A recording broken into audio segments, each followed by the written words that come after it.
Profesor, ya puede empezar la clase. Se ve un poco la red. Ok, está bien, ahorita comienzo. Gracias.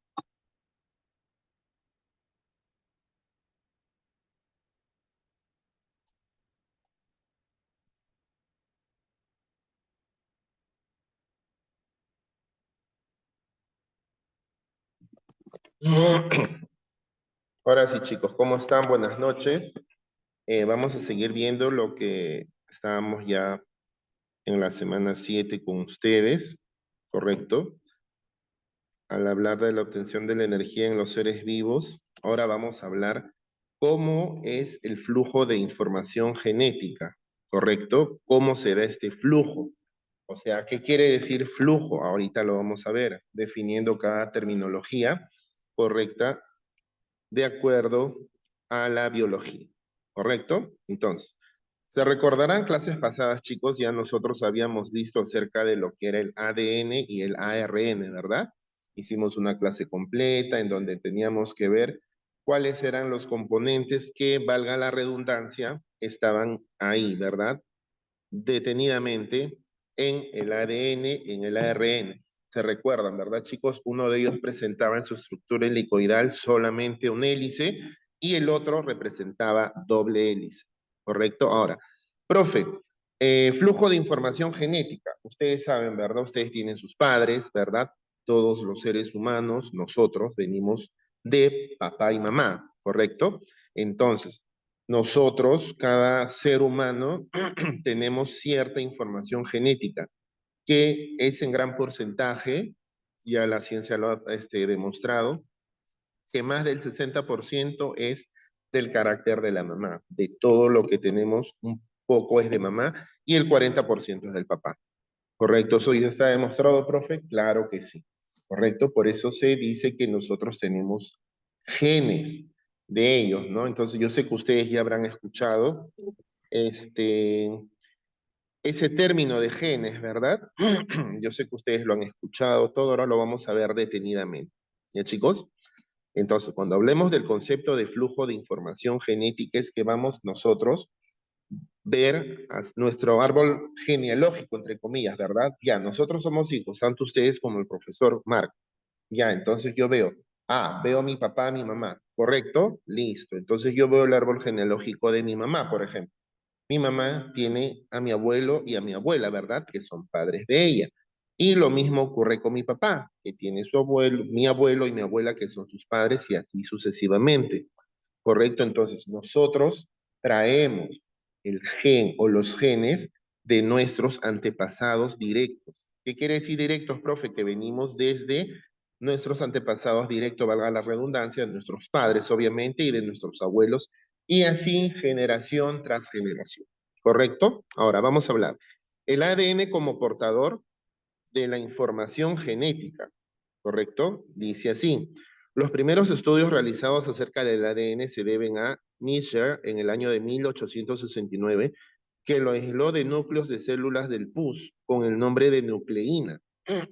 Nosotros ya hemos visto, chicos, la clase pasada sobre ácidos nucleicos, ¿verdad? Ahora vamos a relacionarlo con la genética, que es parte importante de la biología. El redescubrimiento de las leyes de Mendel a principios de siglo despertó el interés por conocer las bases citológicas de la transmisión hereditaria y diversos investigadores se dieron cuenta de que el comportamiento de los cromosomas en la meiosis se ajusta a las leyes de transmisión de los caracteres hereditarios, proponiendo que los genes eran parte de los mismos. Ojo con ello, chicos, ahorita voy a dar una explicación sencilla a todo este enorme texto. Ya se sabía que los cromosomas estaban formados por un ácido nucleico, el ADN, ¿verdad, chicos? Ya sabemos la definición. Profe, nosotros vimos hace 2 semanas, ¿se recuerdan, chicos? Yo sé que ustedes tienen una excelente memoria hace 2 semanas. Lo vimos, ¿verdad? El ADN, el ARN, ¿correcto? Entonces, el ADN y proteínas, y se pensó en estas últimas como moléculas adecuadas para contener la información genética. Yo sé que ustedes han escuchado el nombre de Mendel, ¿correcto? Es uno de los grandes científicos descubridores incluso de la tabla periódica. También influyó mucho en el nivel de biología, ¿correcto? ¿Por qué? Porque siempre, como les digo, chicos, a mis alumnos de química y de biología, como yo soy dicto esos dos cursos, química y biología, les digo, siempre a nosotros los investigadores nos apasiona la ciencia, ¿correcto? De querer investigar, querer indagar, ¿correcto? Buscarle un porqué al sentido. ¿Correcto? Y ese interés nos fascina bastante a nosotros. Entonces, si nosotros nos ponemos en el lugar de Mendel, es como cada uno, ¿no? Quiere decir, ¿no? ¿Por qué tienes ese carácter así, por ejemplo, ¿no? Un alumno que se llame Julián, un decir, ¿por qué tienes ese carácter tan así, un poco reacio, ¿no? Eres muy introvertido. O de repente su compañera, un hombre cualquiera, Mónica, un decir, ¿no? Mónica, de verdad tienes un cabello bien largo, muy poco visto por acá, por estos lugares, por ejemplo, ¿no, chicos? Entonces, yo miro y hago una reunión de padres de familia, por ejemplo, y veo que cuando viene el papá, por ejemplo, del niño Julián, que les digo, entonces veo que es el carácter parecido a su hijo, ¿no? Entonces, y viene la mamá y también tiene la misma cabellera que la hija. ¿Correcto? Entonces, ahí yo me voy dando cuenta, ah, verdad, salió la mamá, ¿no? La niña, Mónica, salió la mamá porque tiene el mismo cabello especial que no había visto, ¿no? Etc, etc. Y el joven Julián también, el niño Julián, perdón, igual tiene ese carácter igual que su papá, ya lo he tratado yo como profesor cuando hago mis reuniones escolares, ¿no? Entonces, eso se llama, ¿qué cosa? La transmisión hereditaria, ¿correcto, chicos? Que va a ir de abuelo a padre, padre a hijo. Ustedes de repente más adelante quieren formar su familia, van a tener los chicos su esposa, las chicas su esposo y van a tener hijos, pero de repente no quieren tener familia y están en su derecho, porque ustedes están en un proceso de aprendizaje y de crecimiento. Correcto, chicos, pero obviamente nosotros, si hablamos de nuestros antepasados, estamos llevando generación tras generación los genes de nuestros padres, de nuestros abuelos, de nuestros bisabuelos, etc., etc., haciendo un retroceso. ¿Correcto? Sigamos. Dice, la historia del descubrimiento de que era el ADN y no las proteínas, el portador de la información hereditaria, ¿correcto? Arranca en los experimentos de Griffith en el año 1928, o sea, casi un siglo, chicos, ¿ah? Estamos 2023, de acá a 5 años se cumple un siglo, miren, sobre la infección con ratones con Streptococcus pneumoniae. Ese es un tipo de bacteria, o neumococo, uno de los agentes causantes de la neumonía humana, ¿correcto? Extremadamente patógeno para el ratón. O sea, ¿qué quiere decir patógeno? Muy contagioso, chicos, ¿correcto? Esta bacteria debe ser su virulencia a la presencia de una cápsula de polisacáridos, que le da un aspecto liso y le hace resistente a los mecanismos de defensa del organismo infectado. Llamémoslo así, neumococo 5 o neumococo S, perdón. Existe un mutante de estas bacterias que no poseen esta cápsula y que no es por tanto patógeno, el neumococo R. Entonces, a partir de estos estudios, ustedes habrán escuchado, ¿no, chicos? El dicho que los científicos, nosotros los científicos, sobre todo los biólogos, hacen sus experimentos con ratones, ¿no? ¿Correcto? Entonces, así tal cual se hace. Griffith descubrió que la inyección de neumococos R vivos junto con neumococos S muertos por calor era capaz de producir la muerte de un ratón en 24 horas. Ojo con ello, chicos, 24 horas. Aisló las bacterias presentes en la sangre de los ratones muertos y concluyó, dice, que la presencia de las bacterias S muertas debía haber causado la transformación de las bacterias R vivas, de forma que éstas habían adquirido la capacidad de sintetizar la cápsula protectora. Profe, no entendí. Ya, hablemoslo así claramente. El texto está ahí, ustedes yo sé que lo van a repasar porque son unos genios. Miren acá, cuando se implantó el neumococo S con el neumococo R, entonces uno de ellos, por ejemplo, el neumococo R estaba vivo, pero el neumococo S estaban muertos, ¿correcto? Se hicieron ahí. Si nosotros vemos el gráfico de los ratoncitos, ¿correcto? Se dice los ratones de laboratorio, ¿no? Ellos ahí, el tipo R dice, ¿no? Si vemos en superior izquierdo, chicos, todos, por favor, tipo R dice no virulento, o sea que no tiene el virus, y el tipo S virulento pero muerto por el calor, o sea, el virus murió por exceso de calor. En el otro dice tipo R no virulento y tipo S muerto por el calor, le están inyectando a los ratones de laboratorio. Entonces, ¿qué ocurre? Miren, ahí está el gráfico, chicos, ¿ah? Vayamos de izquierda a derecha, ¿ok? Dice, el tipo R, no virulento, o sea, no tiene ningún virus, nada, entonces no se recuperan las bacterias. Eso es obvio, ¿no, chicos? ¿Por qué? Porque las bacterias tienen que alimentarse de algo, ¿correcto? Entonces, como no tienen ningún virus, entre comillas, con que alimentarse, no se recuperan las bacterias. Entonces, el ratón está saludable, ¿correcto? Como lo ven ahí. Ahora, el tipo S dice, miremos el gráfico, chicos, todos, por favor. El tipo S dice virulento, ¿no? pero muerto por calor. Ustedes saben, chicos, que la mayoría de bacterias se muere por calor, ¿correcto? Se muere por calor. ¿Y cómo lo podemos ver nosotros los seres humanos, profe? A todos creo que alguna vez nos ha dado fiebre, ¿no, chicos? O calentura extrema, ¿no? Nosotros sabemos que la temperatura corporal, ¿cuánto es? Es 36 grados aproximadamente. Por eso ustedes, yo sé que cuando han vuelto a clases después de la pandemia se les medía la temperatura, ¿no, chicos? Creo que en todos los colegios, tanto en los privados como en los públicos, sobre todo en los privados. Entonces yo cuando estaba dictando también a mi salón de clase, yo les medía y la temperatura, listo, ya. Tiene 36, 36.2 ya. A los que tenían 36.8, 36.9, yo les explicaba y les decía, chicos, ¿desde cuándo están así todo? Pero no me mientan. Y era la confianza que hay entre profesor y alumno, ¿correcto? Pero, profe, en sí, cuando uno está con fiebre, ¿verdad? Es porque está matando algunas bacterias en nuestro organismo, en nuestro ser, que nos están haciendo daño, ¿correcto? Por eso la fiebre no puede durar más de 2 a 3 días, ¿correcto? Obviamente para ello existen analgésicos, pastillas, ¿no? O también de manera natural, ¿correcto? Ya en el final de la clase les voy a explicar cómo es eso de manera natural, que pueden tomar ustedes agua con concentrado de quión, que les va a ayudar a dilatar su garganta, todo, y van a tener una respiración profunda cuando hacen hervir eucalipto, por ejemplo, en agua. Pero, profe, eso es hervir, o sea, caliente, ¿verdad? Es lo que estamos hablando nosotros acá, ¿correcto? Y ahora, dice, el tipo S, virulento pero muerto por calor, no se recuperan las bacterias, pues chicos, ¿no? Porque está muerto, ¿correcto? O sea, el virus está muerto, dice ahí, ojo, por el calor. Ahora, en el tercer ratoncillo, ay, pobrecito, ya sufre las consecuencias. ¿Por qué, profe? Porque va a tener del tipo R, que no es virulento, y del tipo S, muerto por el calor. Pero ahí ocurre una reacción, ¿correcto, chicos? Entonces, ya ahí ha ocurrido una transformación de las bacterias R, ¿correcto? Vivas, ¿correcto? No virulento, de forma que estas ya habían adquirido la capacidad de sintetizar la cápsula protectora. Y por ende, ahí vemos que se recuperan las bacterias, ¿verdad? Entonces, al recuperarse las bacterias, se hacen, entre comillas, más fuertes, los chicos más fuertes. Y lamentablemente, el organismo del ratoncito no es tan fuerte para superar y muere, tal cual. ¿Correcto? Creo que se entendió en el gráfico todo este texto de acá. Ahora miremos. Dice, en 1944, no hace menos de 70 años, chicos, ¿ah?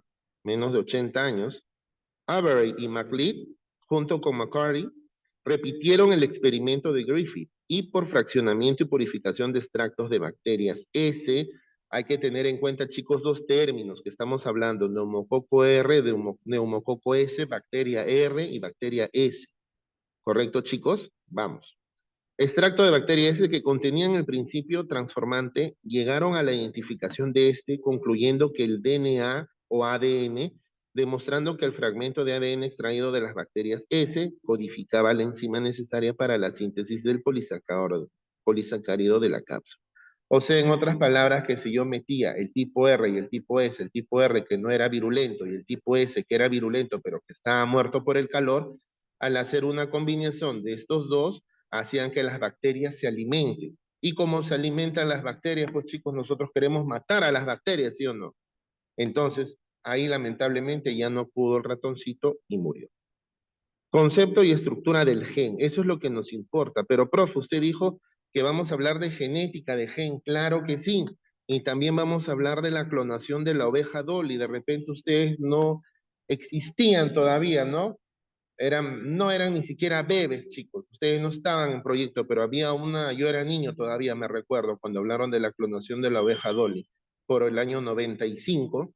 Entonces, a los biólogos de ese entonces, porque entonces no era biólogo, yo era solamente un estudiante de primaria incluso, entonces nos llamaba la atención, ¿no? Pero van a clonar a la oveja, Dolly incluso se llama. Y yo les pido, por favor, que en fin de semana busquen información sobre la oveja Dolly. Obviamente de portales, correcto, que sean educativos. No vayan, por favor, al Rincón del Vago, monografías.com, porque ponen cualquier información, chicos. Y eso no ayuda a su nutrición intelectual, como les digo a mis alumnos, ¿correcto? Ya, profe, entonces, vamos a hablar de genética. Usted dijo, vamos a hablar de genética. Ahora, genética viene de genes, ¿verdad? Como les estaba diciendo hace un momento. Entonces, dice así, el concepto de gen ha evolucionado a lo largo de la corta historia de la genética. Claro que sí, chicos, porque la genética no tiene mucha historia, ojo, es corta, pero tampoco quiere decir, profe, que tiene 1 año, 2 años, no. Corta hablamos de 30, 40 años, reciente aproximadamente. Pero miren acá, de los experimentos de Mendel en 1865 se desprendía la existencia de factores hereditarios, responsables de la transmisión de caracteres y consistentes en partículas discretas que se transmitían a la descendencia de forma independiente. O sea, profe, es como decirles, ¿no? A ver, vamos a nombrar casos reales. Estamos viendo los nombres de los alumnos, ¿ya? Por ejemplo, veo su compañera Abigail, por ejemplo, de repente tiene caracteres igual que su padre, ¿no? Igual que su papá, ¿no? Ya, bacán. Entonces, si yo veo ahora de sus compañeros, por ejemplo, de Manuel, entonces yo digo, ah, no, sí se parece a su mamá, tiene sus ojos, ¿no? Entonces, sí, tiene el cabello de su papá. Entonces, esos son factores hereditarios, ¿correcto, chicos? Eso es fácil de entender. ¿No? Entonces, también, profe, pero no solo en lo físico, no, claro que no. También vemos en los caracteres, de repente, que uno es noble, por ejemplo, ¿no? Es de corazón noble, por ejemplo, ¿no? Una alumna, igual que su papá, por ejemplo, o el otro de repente es un corazón más reacio. No es que sea duro, reacio, sino que no es de fácil convencimiento, ¿correcto? No de hablar bonito y ya caen para una ayuda, por ejemplo, social, no, sino que hay que verificar, hay que comprobar que realmente lo necesite, entonces le ayudo. Papá me enseñó, entonces yo también soy así, digo, esos son factores hereditarios, ¿correcto? Dice, después del descubrimiento de las leyes de Mendel, se acuñó el término gen para designar dichos factores hereditarios y durante toda la mitad de nuestro siglo, el gen fue considerado como la unidad del material hereditario. Ojo con esa parte, chicos, ¿correcto? ¿Puede ser preguntas? Sí, siempre se toman las preguntas de evaluaciones, siempre se toma incluso en evaluaciones de simulacros de examen de admisión, hasta en un mismo examen de admisión, chicos, ¿correcto? Mira ahí. Entonces, el gen fue considerado como la unidad de material hereditario, obviamente, ¿no? Transmisible de generación en generación y que podía ser reconocido operacionalmente por su capacidad de mutar a otros estados alternativos, de recombinarse con otras unidades similares y de funcionar determinando la aparición en el organismo de algún carácter particular. O sea, profe, en conclusión, nosotros con el proceso de aprendizaje, de crecimiento, podíamos ver, ¿no? ¿Cómo es mi hijo, no? Uy, mi hijo se parece, a veces ustedes han escuchado, ¿no? Igualito tu padre eres, ¿no? Que te gusta el fútbol, por ejemplo, ¿no? O igualito tu padre que te gusta dormir tarde. O a veces a las chicas les dicen, eres igualito a tu mamá, bien hacendosa, bien educada, ¿no? Con buenos modales, ¿no? Incluso el varón también puede ser así, normal, ¿no? Pero hacen esa comparación. Correcto, chicos, creo que alguna vez todos hemos escuchado ahí. Y eso se debe justamente a los factores hereditarios, ¿correcto? Por eso la parte final dice, perdón, constituía por tanto la unidad de mutación, de recombinación y de función del material hereditario. Obviamente, ¿por qué? Porque ya estamos, papá y mamá, ¿verdad? Tienen un bebé, entonces va a adquirir de los dos. Entonces va a ser algo mejor, correcto, que va a tener de mamá y de papá, ya no solo de mamá o solo de papá, no, va a tener de ambos.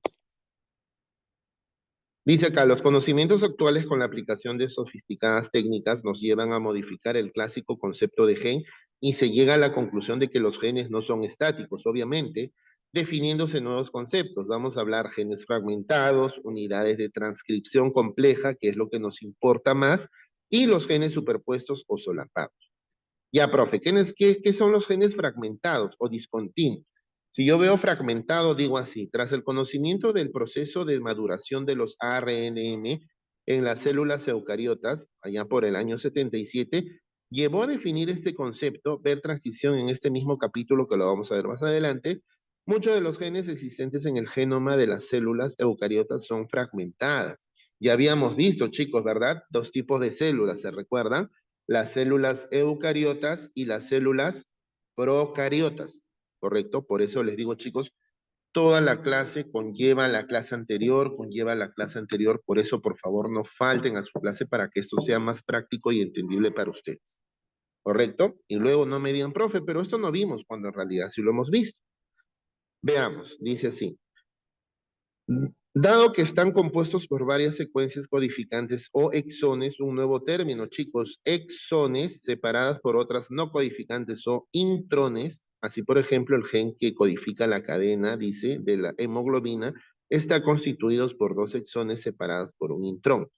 Exones, intrones. ¿Qué son exones, profe? Exones son codificantes internos, perdón, externos, ¿verdad? Exo es fuera, intro es dentro, ¿correcto? Esos prefijos hay que tenerlos muy bien definidos, chicos. ¿Correcto? O sea, profe, los codificantes externos son los exones y los codificantes internos son los intrones, ¿correcto?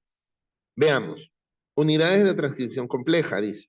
Se ha descubierto que existen genes que transcriben a RNM diferentes según el lugar en el que actúan las RNPN. Dice, ¿qué cosas son eso? Miren, chicos, los ribonucleoproteínas nucleares pequeñas, así de sencillo. A su profe, ¿qué tal nombre? Sí, chicos, son nombres así que ya ustedes se van a familiarizar, ¿correcto? Ribonucleoproteínas nucleares pequeñas, formadas por proteínas más ARN de 100 a 300 nucleótidos. Imagínense esa cantidad, chicos, no es nada comparado, ¿verdad? La cantidad es de millones de células que nosotros tenemos, ojo. No olvidarse que hace 2 clases lo vimos y la semana pasada también. Estas están implicadas en la eliminación de intrones, a los que parece que reconocen y están implicadas en el proceso de corte y empalme. Se ha observado, por ejemplo, el caso del gen en que las células tiroideas controlan la síntesis de calcitonina y en la hipófisis de un neuropéptido de estructura muy similar a la calcitonina y cuya función de momento se desconoce. O sea, por ejemplo, el caso del gen que estudia las células tiroideas.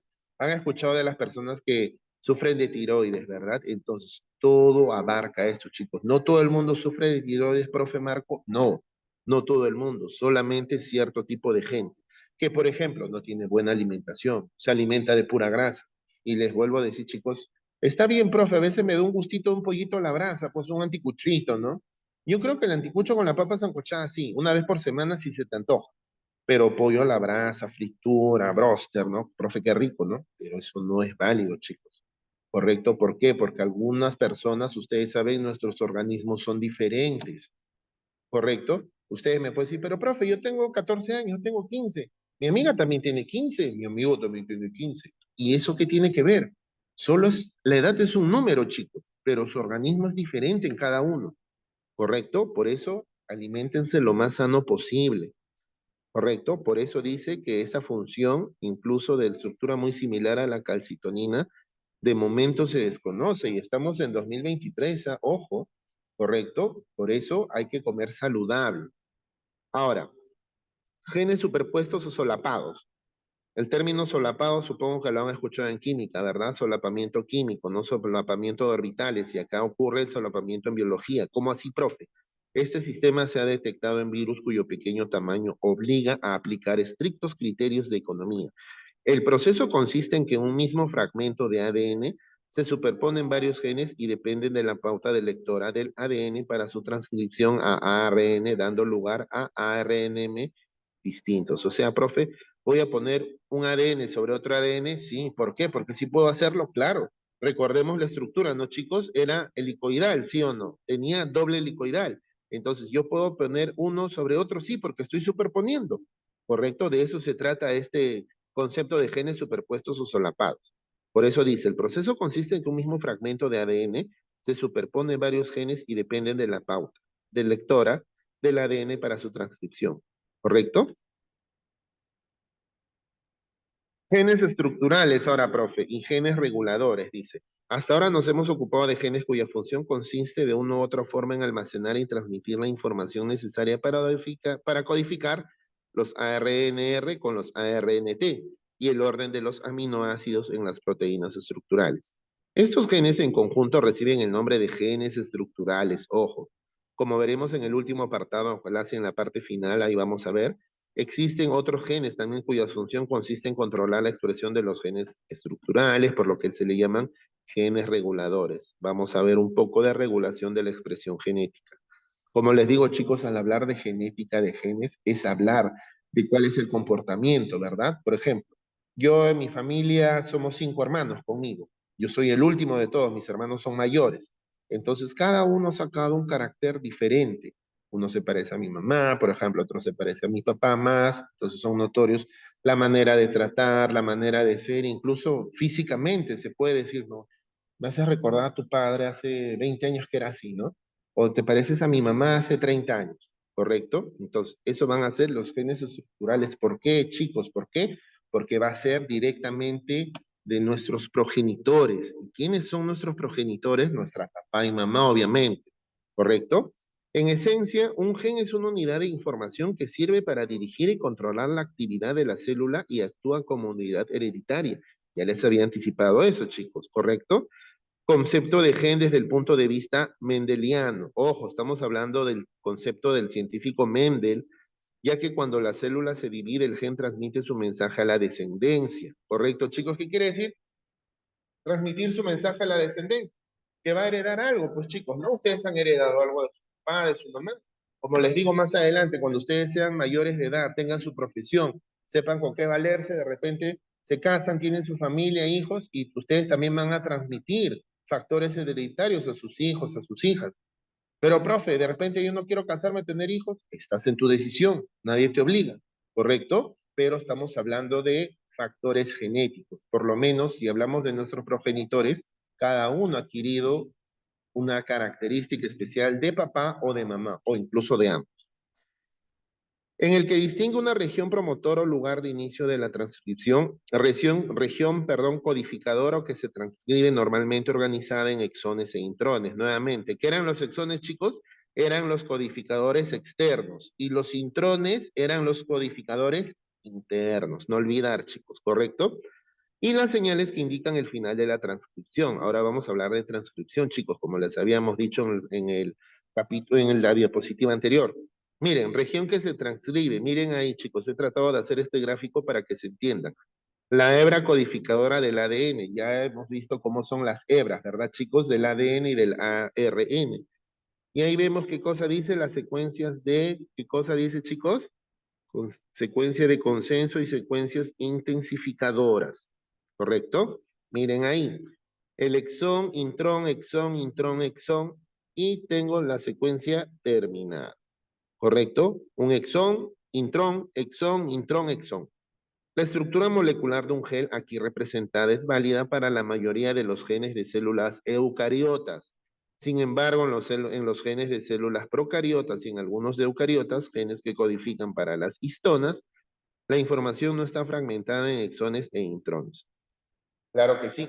Por eso les dije la vez pasada, cuando hablamos de células, chicos, cuando hablamos de células, las principales eran las células eucariotas y las procariotas, ¿correcto? Entonces estamos arrastrando información clase con clase, profe, sí. Así nos nutrimos culturalmente de manera más sabia. Claro que sí, chicos, porque ustedes ya están adquiriendo nuevos términos, ¿correcto? Miren ahí, dice. Cada gen puede existir en diversas formas llamadas alelos, ¿correcto?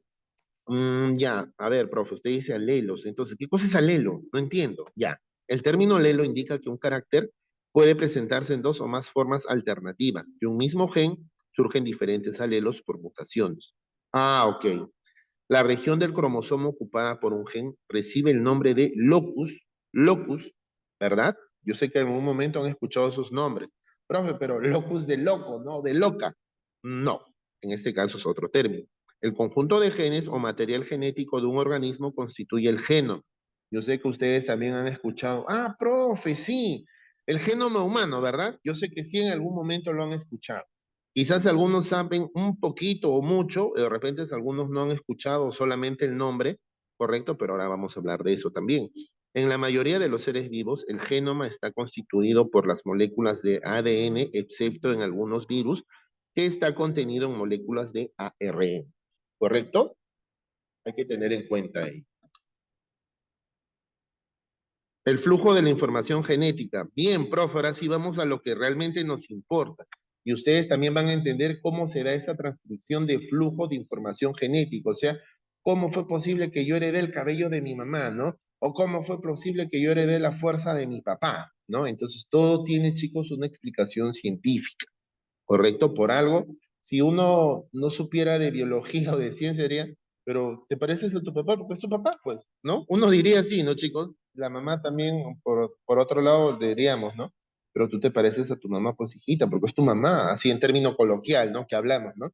Yo le digo, sí, alumna, está bien, ¿no? Pero ustedes están en la capacidad ahora de entender científicamente por qué y cómo se da esa, ese flujo de la información genética, ¿correcto? Las funciones de los genes son el almacenamiento y conservación de la información genética, además de la transmisión, expresión y regulación de genes. ¿Correcto? Dice así. La información genética se almacena en la doble hélice de la cadena de ADN. Las dos cadenas son complementarias. Si una está dañada, se intenta reparar y si no se consigue, puede utilizarse la otra como molde para la síntesis de nuevas cadenas de ADN. ¿Correcto? Por algo, chicos, les dije que tienen doble hélice, ¿se recuerdan? ¿Correcto? ¿Se recuerdan? Entonces, ahí tiene ello. Ahora, ya, profe, estamos hablando de la información genética. Listo. Ahora, ¿qué viene? La transmisión. ¿Y cómo se da esa transmisión? La transmisión de la información genética se lleva a cabo durante el proceso de reproducción, herencia biológica y durante la fase de crecimiento de los seres pluricelulares, por mitosis también que ya hemos visto. ¿Correcto? El proceso de reproducción ya saben, ¿no? Mamá, papá procrean, ¿verdad? Y sale un bebé, puede ser niño o niña, cualquiera de los dos. Ahora, cuando los genes se expresan, dan lugar a una secuencia de aminoácidos de una proteína. La regulación o control de la expresión genética funciona a nivel interno o molecular mediante represores, o sea que mantienen inactivos a genes específicos y a nivel externo por medio de las hormonas.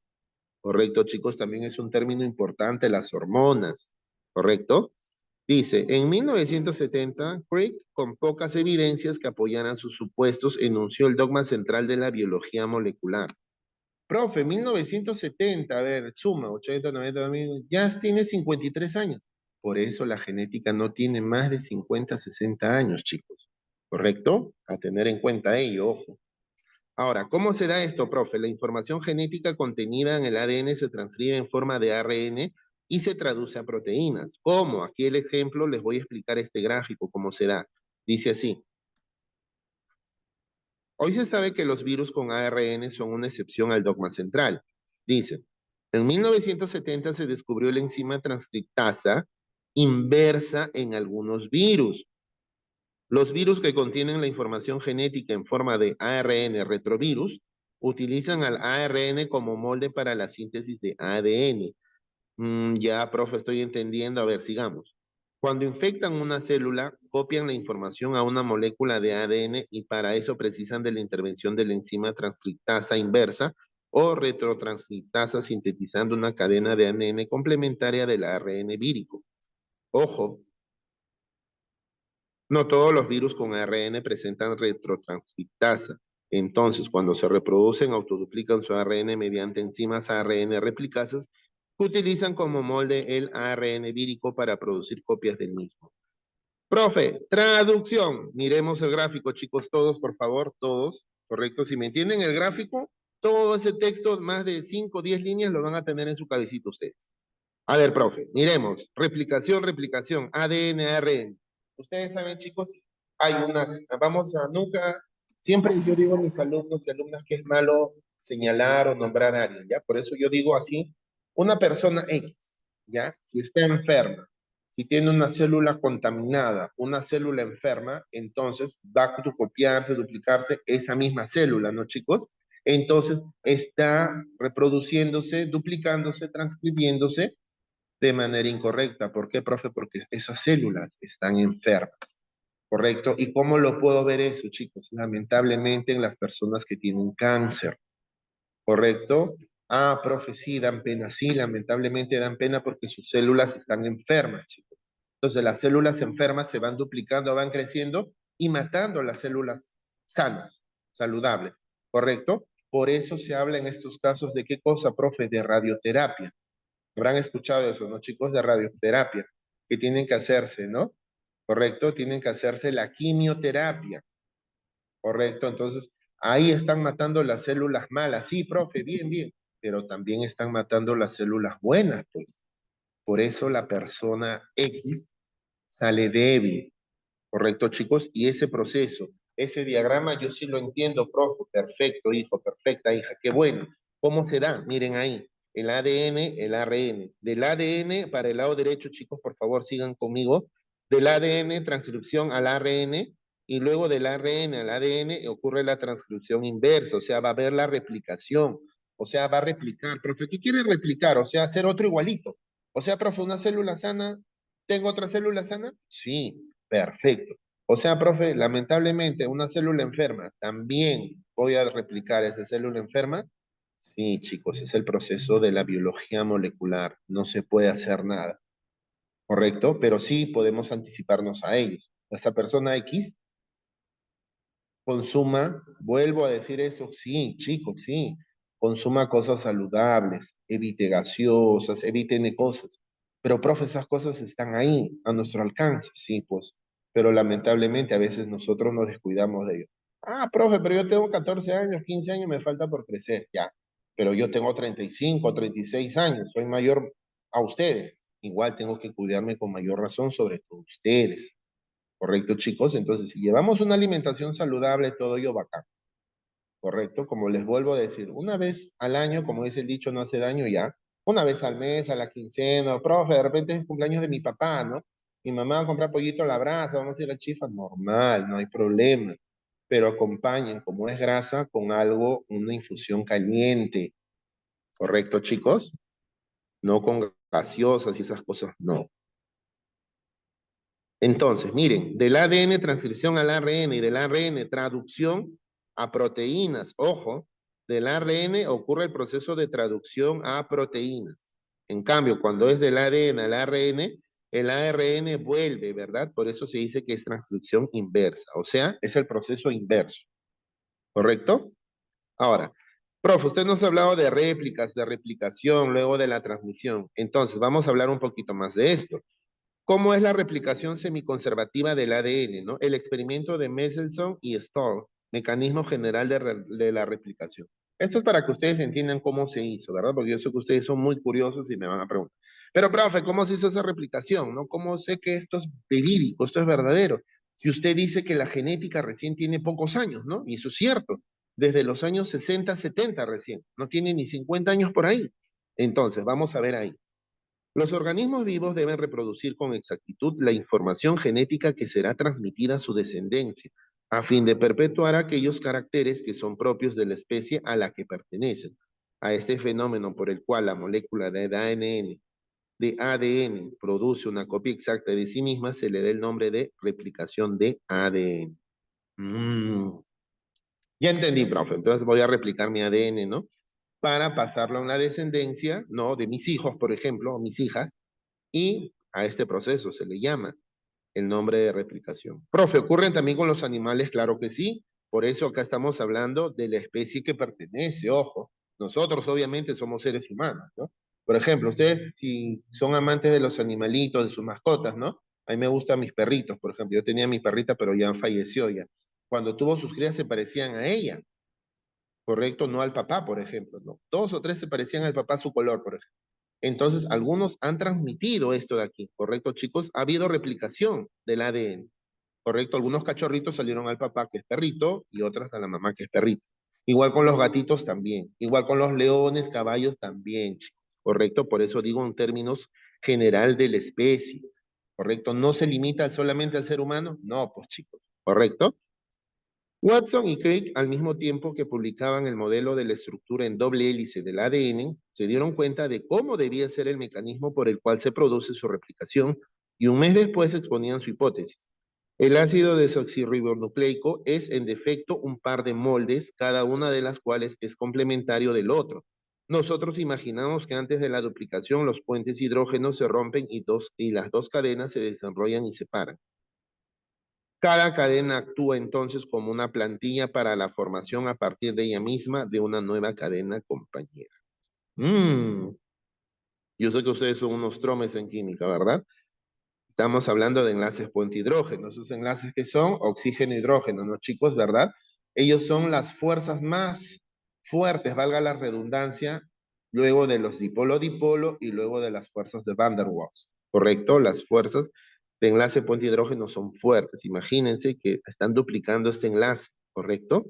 Por eso dice que a partir de ella misma de una nueva cadena compañera. Obviamente es compañero porque voy a tener una réplica exacta, ¿correcto? Replicación del ADN en bacterias. Ahora, ¿cómo se da esto, profe, en bacterias? Eso es lo que nos importa. ¿Por qué? Porque lamentablemente a veces una persona X, vuelvo a decir, sufre una infección estomacal, por ejemplo, ¿no? Ha comido algo cochino, algo sucio, y le dio infección estomacal. Está yendo al baño, tiene cólicos esa persona X, entre otros. ¿Por qué? Ha adquirido una bacteria. Y por eso hay, ¿qué cosa? Hay medicina, medicamento antibacterial que mata esa bacteria directamente. Pero obviamente el doctor tiene que saber las causas y los síntomas que presentan, ¿no, chicos? Dice así, aunque el mecanismo de replicación es bastante similar en todos los organismos, es en la bacteria E. coli donde mejor se conoce. Esa es una bacteria que yo he trabajado con unos colegas de la Cayetano, por ejemplo, ¿no? Bacteria E. coli, donde preparamos, por ejemplo, cultivos, preparamos plaquitas y colocamos esas bacterias, por ejemplo, ¿no? En el laboratorio de microbiología. Y vamos a ver cómo se expande un halo, ¿verdad? Un halo, profe, es un circulito, ¿verdad? En donde esa bacteria va a crecer. Claro que sí, va a crecer y entonces nosotros ponemos un, ¿qué cosa? Un medicamento, ¿verdad? O un fármaco que detenga su crecimiento, ¿correcto? ¿Cómo se da eso, profe? Aquí con este gráfico, ¿verdad? Y yo hago mis grafiquitos así, tipo tubos de ensayo, para que ustedes, mis alumnos, entiendan. Dice así, ¿la replicación del ADN es semiconservativa? Claro que sí. ¿Cómo me doy cuenta? En el experimento de Marlin y Stahl, dice, tras la propuesta realizada por Watson y Crick, durante un tiempo que existieron tres hipótesis para replicar el modelo de la replicación del ADN. Hipótesis conservativa, la hélice original permanece intacta y su información se transmite para generar, dice, una doble hebra de nueva síntesis. O la hipótesis dispersiva, que dice, la doble hebra original se destruye y su información se utiliza para sintetizar dos hebras de nueva síntesis formadas por trozos de la molécula original y trozos nuevos. ¿Correcto? Miren ahí el experimento que dice, tengo el ADN por triplicado, pero en cada uno está bajando ese circulito verde, ¿no? Chicos, pueden verlo. Ese circulito verde está bajando, bajando, bajando, y eso se debe a la molécula originaria, ¿correcto? Que voy a tener ahí, primera generación por 2, segunda generación por 4. Entonces va a ir, ¿qué cosa? Va a ir replicándose ese ADN, ¿verdad? Y profe, entonces, ¿cómo me doy cuenta de la replicación? Porque es con otro color, ¿verdad, chicos? En la primera generación, en la parte dice que es conservativa, va a conservar ahí su doble hélice color negro, ¿verdad? Y el otro color rosadito, ¿no? O como quieran llamarlo. En la semiconservativa, ahí va a ser uno con otro. Como son dos hélices, puede ingresar, profe, sí, y ya se explicó. Y en el tercero, que es la dispersiva, que va a dispersarse, entre comillas, no valga la redundancia, casi lo mismo como la semiconservativa. Y ahí podemos ver de primera generación y segunda generación que se mantienen las dos hélices. ¿Qué, chicos? Ahora, en la interpretación, miren ahí en el gráfico donde dice interpretación, en el lado izquierdo. Resultado tras la primera duplicación. Tenemos ahí, ¿verdad? Están igualitos. Miren, el resultado tras la segunda duplicación, tras la tercera, se mantiene igual. ¿Correcto? ¿Por qué, chicos? Porque es una réplica. O sea, algo igualito, profe. ¿Está creando algo? Sí, algo igualito. Una réplica exacta. ¿Correcto? Por eso ustedes habrán escuchado de repente, a ver, me gusta ese bolso, ¿no? Ese bolso que está a $1000. Entonces, wow, yo no compraría jamás un bolso de $1000, menos que me sobrara la plata, ¿ya? Pero no lo compraré. Entonces puedo hacer una réplica con cuerito, todo, y me sale 100 soles, ya, eso sí. ¿No? Pero es una réplica. Yo sé que es una réplica y ustedes saben que es una réplica. ¿No, chicos? Algo más fácil, profe, nosotros nos gusta el fútbol, así pierdo, gane Perú, pero nos gusta. Estamos los chicos, las chicas, a todo el mundo nos gusta el fútbol. Entonces, el Polo, que es el patrocinador oficial Umbro, un decir, ¿ya? Saca la edición especial a 300 soles un Polo. Wow, yo particularmente, chicos, tampoco lo compraría, ¿ya? Muy caro. Entonces digo, me voy a la réplica. Ya, la réplica en Gamarra, vamos, está a 50 soles, es igualito todo, pero tú sabes que es réplica. Correcto, chicos, el mismo color, el mismo diseño, la misma numeración, los mismos cortes, el mismo bordado, todo. ¿Entendieron, chicos? Yo sé que sí, con este ejemplo se han entendido muy bien. Ahora, vamos a hablar un poquito el texto acá, donde dice, Las primeras pruebas experimentales que confirman la hipótesis de Watson y Crick se obtuvieron por Mendelssohn y Stahl en el año 58 al cultivar E. coli, Echiornia coli, en un medio que contenía sin H. Al cabo de un tiempo, sin H, chicos, es un cultivo que se preparan en los laboratorios de microbiología. Correcto, ustedes pueden averiguar ahora terminando la clase qué cosas son cultivos, qué es un caldo, qué es una solución agar, agar, correcto, y nosotros preparamos un montón de ellos. Al cabo de un tiempo, cuando todas las bacterias cultivadas tenían su ADN marcado con el isótopo pesado del nitrógeno, fueron trasladadas bruscamente a un medio que contenía nitrógeno. Cuando hablamos de isótopos, chicos, en química también han visto, ¿verdad? Es el mismo elemento, ¿verdad? Pero con diferentes números de masa y por tanto número diferente de neutrones. ¿Pero tienen el mismo número atómico? Sí, ¿correcto? Ahora, vayamos a la parte de abajo, dice, la replicación del ADN en procariotas, ya hablamos de eucariotas, ahora toca hablar de procariotas. Muy bien, profe. La replicación del ADN en procariotas se produce a partir de un único punto de origen y es bidireccional. ¿Qué quiere decir bidireccional, profe? Que va a ir en dos direcciones, ¿correcto? Ok. La replicación del ADN en Echiornia coli se inicia en un lugar fijo del ADN, donde se localizan secuencias especiales que actúan como señales de iniciación. Este punto recibe el nombre de origen de replicación, ¿correcto? ¿Todo tiene un origen de replicación? Sí, chicos. A partir de este punto comienza a abrirse la doble hélice por rotura de los puentes de hidrógeno existentes entre las bases complementarias apareadas, gracias a la acción de una enzima, la ADN helicasa, que requiere energía en forma de ATP, ¿correcto? La separación se mantiene por la unión a cada hebra del ADN de proteínas desestabilizadoras de la hélice o proteínas enlazantes de ADN de hebra única, o sea, SSB. Ahí nuevamente vemos las hélices del ADN, ¿no, chicos? Ustedes ya saben qué contiene esa doble hélice de ADN, ¿sí o no? ¿Verdad? ¿Se acuerdan que hablamos de la guanina, ¿verdad? Y demás componentes. Muy bien, yo sé que se recuerdan, pero acá vamos a hablar de manera general al ADN, porque estamos hablando de genética ahora. Dice, la apertura de la doble hélice desde el punto donde se inicia la replicación de una imagen de horquilla, que es la horquilla de replicación, esta horquilla crece en las dos direcciones posibles. O sea, es decir, profe, la replicación del ADN es bidireccional, porque va a ir en dos direcciones, pues chicos, ¿no? Si nosotros aplicamos física, hablamos de direcciones, ¿verdad? Un vector tiene sentido y dirección, ¿verdad? A la derecha o a la izquierda o arriba o abajo, ¿correcto? Lo mismo ocurre aquí, como están viendo el origen de la replicación. La horquilla de la replicación es asimétrica, dice. La enzima que cataliza la síntesis de la nueva cadena de polinucleotídica es la ADN polimerasa. Es un nuevo término también, chicos. O sea, profe, vamos a ver, ¿qué ocurre ahí? Dice, si nosotros vemos el gráfico, chicos, dice, esta enzima cataliza la reacción por la cual se forma un enlace fosfodiéster entre el grupo 3 hidroxilo terminal de una cadena de ADN. Esto ya es terminología química, que también la domino, pero que sepan solamente ustedes lo básico nada más. ¿En qué sentido dice lo básico, profe? Solamente que entiendan cómo se da esta replicación en dos direcciones. Ustedes ven que se van en dos direcciones, ¿no, chicos? Ahí miren, el 5' y el 3', ¿verdad? 5', 3', ¿cómo va en dos direcciones? Uno va abajo, arriba, el otro va arriba, abajo y así sucesivamente. O sea, en dos direcciones.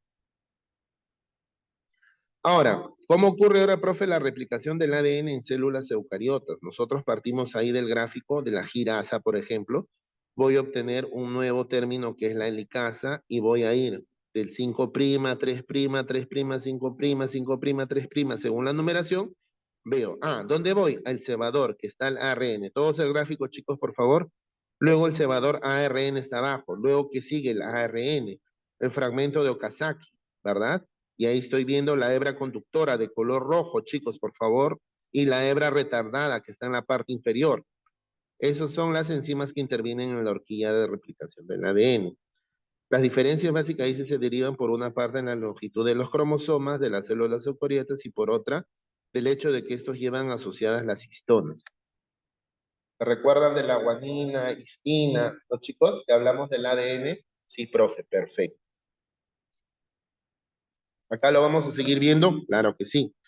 Ahora, profe, pero yo veo una gran longitud, es muy largo, dices, ¿no? La hebra conductora en rojito, pueden verlo, ¿no, chicos? Es largo, profe. En la parte de arriba está el ADN polimerasa 3 y las proteínas SSB. Entonces dice, debido a a la gran longitud del cromosoma humano, que puede tener 150 millones de pares nucleótidos, por lo que la replicación duraría un tiempo excesivamente largo, esto hace necesario que la replicación se inicie en varios puntos a la vez, habiéndose observado unas 100 horquillas de replicación por cromosomas, dice, durante el periodo S del ciclo regular. Es que imagínense, chicos, nosotros tenemos millones de células. Entonces, dice, se puede tener 150 millones de pares de nucleótidos. ¡Wow! O sea, millones, chicos, no estamos hablando de uno, de dos, de 10. Imagínense que yo digo, amarra, ya, ¿cuántos son mis alumnos acá? Presentes, son 22. Ya, son 23 alumnos más el profe, 24.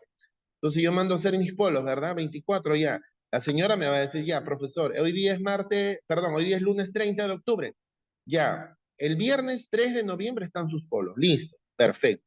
Pero eso es solamente para mi salón de clases con ustedes. Ahora imagínense, todo el colegio. Wow, todo el colegio son 1.200 estudiantes y son 30 profesores, ¿ya? Son 1.500 polos. ¡Wow! Es un montón, profesor. Usted quiere polos para todo el colegio, ya. Entonces, ¿ustedes creen que se va a demorar hasta el viernes 3? No, chicos, va a tomar más tiempo. Y esto ocurre lo mismo acá con el ADN polimerasa. ¿Entienden, verdad? Correcto, para hacer la duplicación, la replicación, entonces va a requerir más tiempo. Ahora, algo corto. En cuanto a las histonas, una vez unidas al ADN, parece que ya no se separan de él, cuando las dos cadenas se separan para que tenga lugar la replicación. Los nucleosomas quedan en la cadena complementaria de la cadena conductora, mientras que las nuevas histonas se ensamblan en los nucleosomas de la doble hélice que contiene la hebra retardada. Se desconoce cómo avanza la replicación en los lugares donde existen nucleosomas. Es posible que la velocidad de replicación sea mucho menor que en las células procariotas. Además, los fragmentos de Okazaki son de menor longitud que en las células procariotas y tienen unos 100, 200 nucleótidos. O sea, profe, 100, 200 para uno es mucho, ¿verdad? Pero comparado estos 200 nucleótidos con los más de 150 millones, o sea, chico, no es nada, ¿sí o no? No es nada, chico.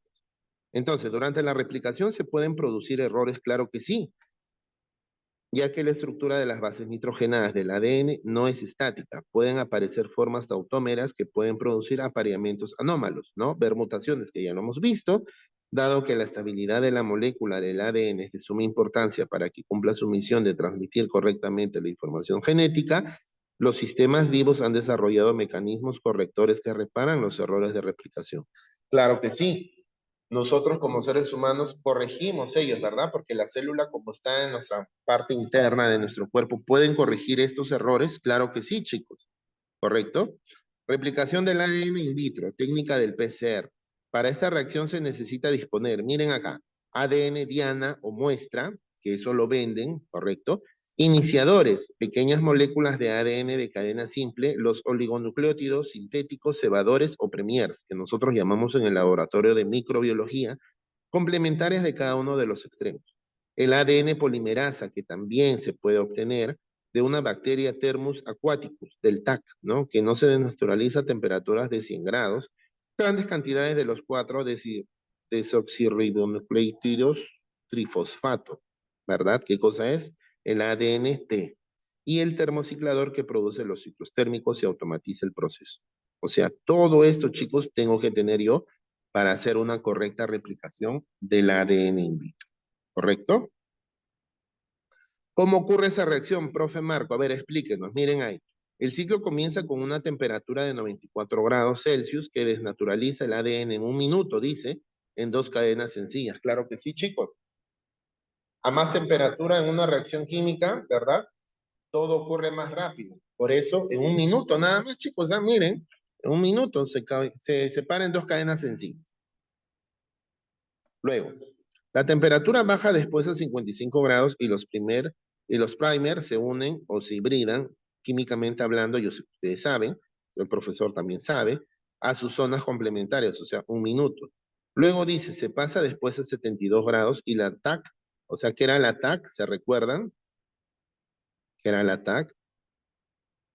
Ya lo hemos sabido, lo hemos visto ahorita, chicos, ¿ah? ¿Correcto? A temperatura baja, dice. Comienza a polimerizar el ADN de la zona comprendida entre los Premier 2 minutos. Y por último, el ciclo se repite unas 30. ¡Wow, profe! 30 veces, sí, chicos. El ciclo se repite unas 30 veces y en 3-4 horas se consigue una ampliación de la zona requerida del ADN del orden del millón de veces. Por eso, chicos, ustedes más adelante, yo sé que están en cuarto, quinto, secundaria, si les gusta la ciencia, ustedes tienen que tener la paciencia que yo tengo para investigar, porque en el laboratorio nos pasamos casi todo el día, chicos, pero es bonito investigar, conocer. Ay, profe, no me gusta ya. Está bien, no te gusta, normal. Pero nosotros, para enseñarles a ustedes con esta dedicación, con esta pasión que nosotros sabemos enseñarles, ¿correcto? Así yo también conocí a mis profesores, ¿correcto? Y a mí me gustó la ciencia, por ejemplo, ¿correcto? Miremos el gráfico, dice ahí. El fragmento de ADN cromosómico. Todos chicos, el gráfico, por favor, dice, se separan las cadenas de ADN y se unen al iniciador en el primer ciclo. Luego de ahí, ¿qué ocurre? Se sintetiza, perdón, nuevo ADN, ¿verdad? Color celeste y color rojito. Luego, en el segundo ciclo, dice, se repite el proceso de separación y síntesis, tal cual, ¿verdad? Primero disminuimos la temperatura de 94 a 55 y de ahí lo aumentamos, ¿no, chicos? De 55 a 72. Y tenemos esos de ahí. 2 moléculas de ADN de cadena doble y ahora vamos a tener 4 moléculas de ADN de cadena doble. ¿Por qué? Porque es una reacción de replicación. ¿Correcto? Ahora, ¿cómo se da eso, profe? Estos fragmentos, ¿cómo van? A la derecha, a la izquierda, para arriba, para abajo, para el centro, para adentro, para arriba, izquierda, para arriba, derecha. Lo vamos a ver acá.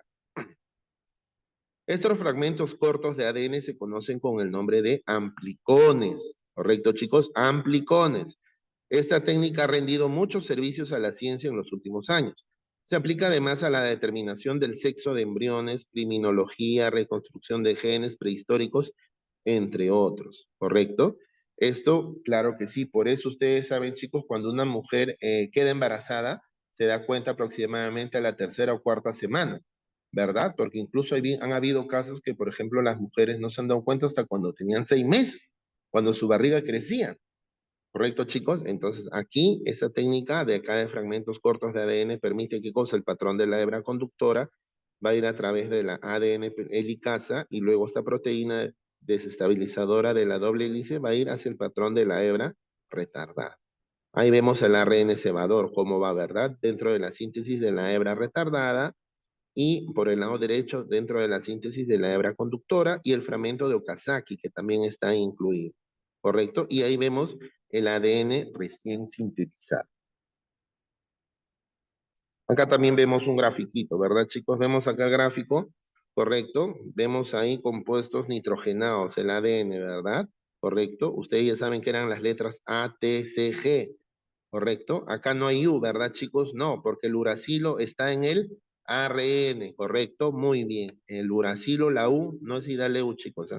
Sino el U de uracilo está en ¿dónde, profe? Está en el ARN, pero estamos hablando acá de ADN. ¿Correcto, chicos? Esa es la estructura, por ejemplo, del ADN polimerasa, como dice ahí, ¿verdad? La citina con la guanina, ¿verdad? La tinina y la adenina. Recuérdense esos nombres, chicos, ¿ah? Que ya lo hemos visto hace 3 clases. Ahí están enlazados, ¿verdad? Ahí vemos también compuestos que son nitrogenados, ahí están los carbonos, hidrógenos, ¿verdad? ¿Correcto? Y partimos del ADN patrón. Puntos de iniciación de la replicación, ahí está, por ejemplo, en la parte central. Ninguna polimerasa puede añadir nucleótidos aquí, claro que no, porque estoy haciendo una réplica exacta. ¿No, chicos? O sea, para que se entienda. Volvamos al caso de los polos réplicas que estoy haciendo, y es un decir. Entonces, yo le puedo decir, hazme igualito el color, todo, pero de repente un alumno dice, no, pero profe, el polo original le falta más color, más vida. No, no, vamos a hacerlo igualito. Mismo color, misma tonalidad. ¿Correcto, chicos? A eso se refiere. No, profe, pero yo quiero más pegadito a mi color. No, está ahí estándar para todos y lo tenemos así. ¿Verdad? Porque ustedes han visto cuando juegan fútbol los chicos tienen que tener polo suelto porque nosotros transpiramos cuando corremos. Igual las chicas cuando juegan vóley también. Yo también tengo compañeras, amigas que juegan fútbol y compañeros, y yo también me incluyo cuando hacíamos en la universidad, jugábamos vóley mixto. Entonces teníamos que tener polos sueltos, ¿correcto? Entonces a esto se refiere que yo no puedo entallarlo, por ejemplo, el polo, ¿no? O cambiarlo de color más intenso, entre otras cosas. Ahora, por casi último aquí. La traducción, ¿cómo es el mecanismo general? El mecanismo de biosíntesis de proteínas es similar para todos los organismos.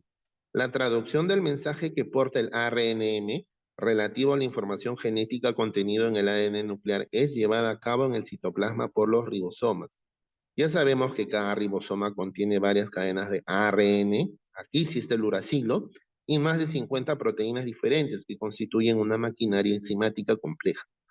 Están constituidos por dos subunidades de distinto tamaño, la subunidad mayor y menor, y cuenta con dos canales, uno por el que se desplaza el ARN y otro para la cadena polipeptídica en formación.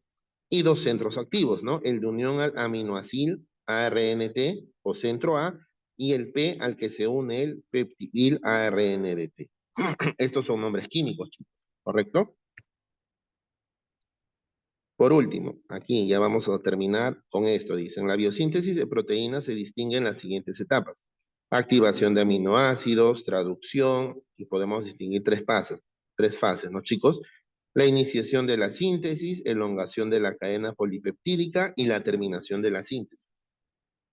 Luego de ello, asociación de varias cadenas polipeptídicas y a veces grupos prostéticos para constituir proteínas. Y por último, la activación de aminoácidos, o sea, la síntesis del aminoácido ARNT. ¿Qué cosa era el ARNT? El ARN traductor. No olvidarse, chicos, por favor. Ya, profe, ¿cómo se da esa formación de un aminoácido ARNT? Fácil, miren ahí. Tengo un doble A más ATP más el aminoácido ARNT sintetasa, dice, ojo, sintetasa. Y entonces ahí tengo una PPP, PPP como nosotros decimos, se va a ir hacia el ambiente y solo me va a quedar la doble A con el AMP.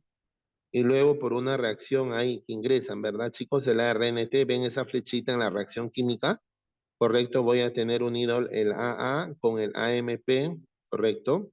Más el AMR, el AMR con el aminoácido ARNT sintetasa. Y por último, voy a tener ahí el aminoácido ARNT. Esta es una formación de un aminoácido, o es una reacción química, chicos, ¿correcto? Aplicado a la biología, obviamente. Ustedes solamente van a saber cómo se dio ahí. Ya si algunos de ustedes va a estudiar la carrera de biología o medicina, esto de ley lo van a ver en un semestre completo en la universidad. ¿Correcto? Dice, los aminoácidos en presencia de la enzima aminoácido ARNT sintetasa y el ATP son capaces, dice, de asociarse a un RNT específico y dar lugar a un aminoácido ARNT, liberándose AMP, PPI, como les dije, tal cual la reacción, ¿no? Y quedando libres encima. ¿Correcto? La secuencia termina en CCA, el aminoácido queda así activado. O sea, el aminoácido, ¿correcto? Queda ya así activado para que pueda relacionarse o reaccionar con otra enzima. ¿Correcto? ¿Cómo se da la iniciación de la síntesis? Dice, en las bacterias el ARNM no experimenta maduración, inmediatamente después de ser sintetizado se inicia la traducción, ¿correcto? A este grupo de moléculas denominados nucleótidos, uno se llama anticodón, que se asocia al primer triplete codón del ARN según la complementariedad a bases. A este grupo, dice, de moléculas se une la subunidad ribosómica mayor, formándose el complejo ribosomal o complejo activo. Miremos el gráfico, chicos. Dice, ¿cómo puedo ver, profe, no? La iniciación de la síntesis proteica. Si todos estos procesos están catalizados, ¿no? Por los factores de iniciación, el FI, y precisa gasto del GTP. El primer triplete que se traduce es el AUG, ese triplete AUG. ¿Qué significa el AUG? Adenina, uracilo y guanina. Recuerden, chicos, no es AU. AU, no. Es adenina, uracilo y guanina.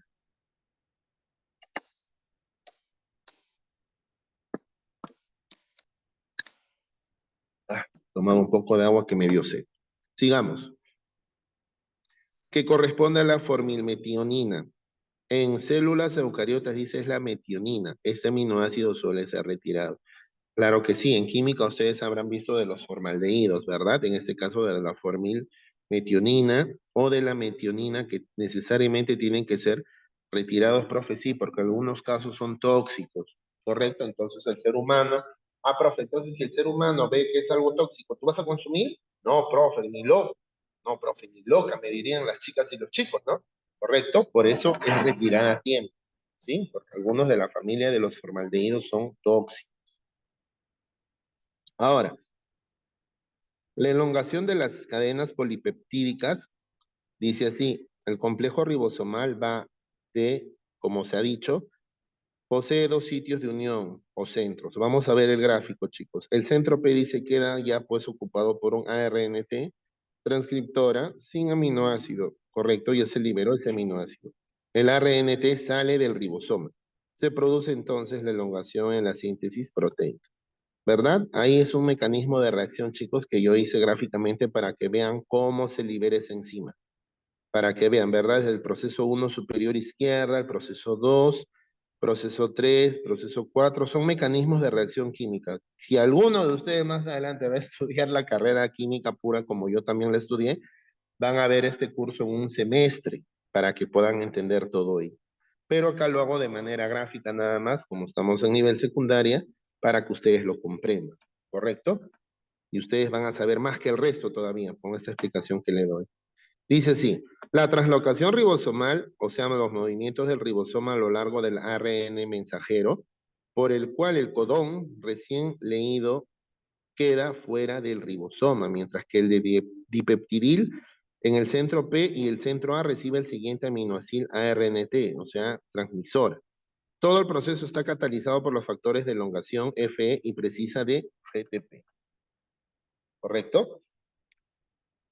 Y por último, ¿cómo termina la síntesis, profe? Vayamos al gráfico. Al final de la síntesis viene informado por los llamados tripletes sin sentido. Son tres, UAA, UAG y UGA, ¿no? Profe, ¿qué está hablando, no? Son términos, chicos. Ustedes ya saben de la U, ¿verdad? No me refiero al equipo crema, chicos, me refiero al uracilo. A de adenina y G, guanina. No olvidarse, no existe ningún ARNT cuyo anticodón sea complementario de ellos. Son reconocidos en cambio por los factores proteicos de liberación, FR, ya lo hemos dicho anteriormente, que precisan gastos de GTP para actuar. Actúan liberando la cadena polipeptídica a continuación de separar, ¿qué cosa? El ARN y las dos subunidades. ¿Cómo ocurre eso, profe? Miremos el gráfico nuevamente. ¿Ya, chicos? Miren ahí. ¿Cómo se da la finalización de la síntesis? Tengo así esa síntesis, ¿verdad? La proteína en síntesis, ahí está el ARN que ingresa, luego cómo ocurre, ¿verdad? De las cadenas AUG, UAA, ¿no? Como les dije, ahí están, ¿no? Por eso yo les expliqué detenidamente. Ah, ahí están las proteínas y por ende obtengo las dos subunidades del ribosoma. La síntesis de la mayoría de las proteínas duran entre 20 segundos y varios minutos, pero generalmente durante este periodo ocurren iniciaciones múltiples y sobre la misma cadena de ARN. De este modo, las moléculas del ARN mensajero se encuentran unidas en toda su longitud a un gran número de ribosomas, formando un complejo de polirribosomas. Correcto, chicos, entendieron, ¿verdad? Porque es 20 segundos a 5 minutos, por ejemplo, no es nada. Pero esperar un día, 2 días, 3 días ya es mucho. Correcto, chicos. Este es el proceso de mecanismo químico aplicado a ¿dónde, profe? A la biología. No es tan complicado. No, chicos, no es tan complicado. Es algo sencillo, algo que ustedes, yo sé, saben dominarlo todo.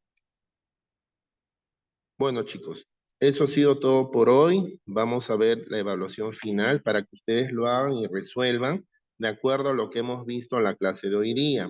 ¿Correcto? Dice así. Dice, ¿qué procesos intervienen en el flujo de información genética? ¿No?